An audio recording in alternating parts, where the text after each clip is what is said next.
Bismillahirrahmanirrahim. Assalamualaikum warahmatullahi wabarakatuh. Perkenalkan, nama saya Hafiz Fadli Al-Ansor dengan NIM 2310951034, kelas Medan Elektromagnetik kelas A. Baiklah, di sini saya akan membahas soal dari bab 3.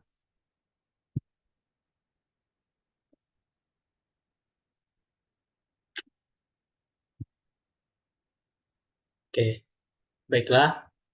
Di sini itu terdapat 8 soal dari bab 3 medan elektromagnetik mengenai kerapatan flux listrik, hukum Gauss, dan divergensi. Untuk yang pertama, kita bakal melihat di soal nomor nomor satu dulu. Eh, di sebuah muatan listrik dengan muatan listriknya itu 15 pi nanocoulomb diletakkan di titik asal. Nah, di sini tentukan flux listrik total yang meninggalkan. Yang pertama, jika bola dengan jari-jari 5 meter yang berpusat di titik 1,-1,2, lalu bidang atas jika Z sama dengan 0,5 dari sebuah kubus yang bersisi 1 meter berpusat di titik asal dan sisi sejajar dengan sumbu koordinat.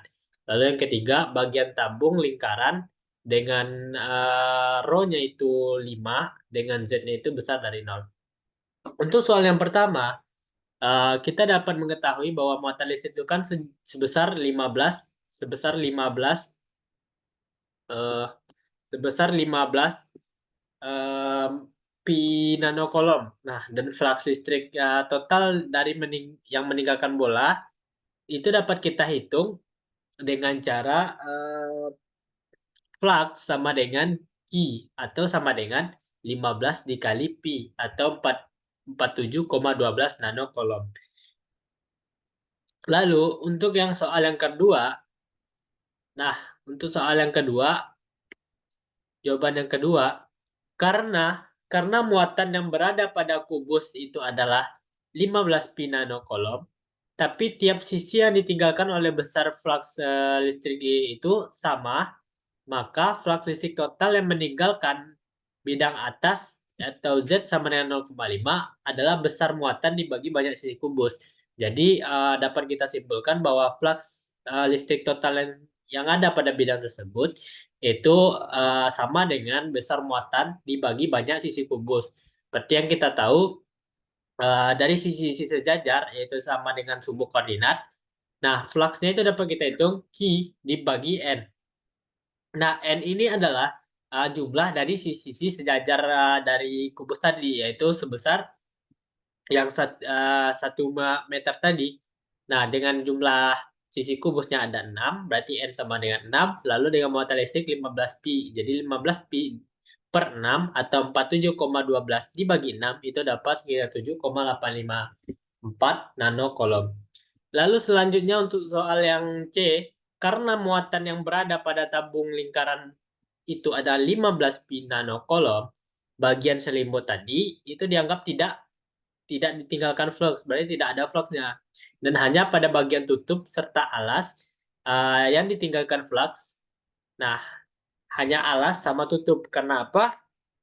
Karena bagian selimut atau 4 buah sisi tadi itu tidak dianggap.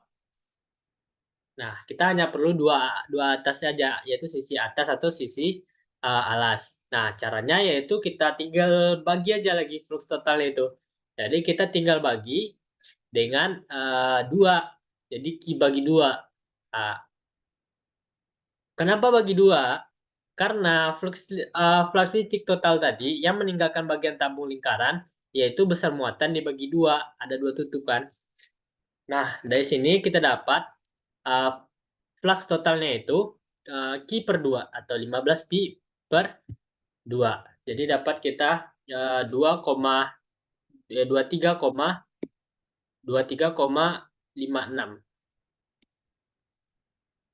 Lalu soal yang kedua,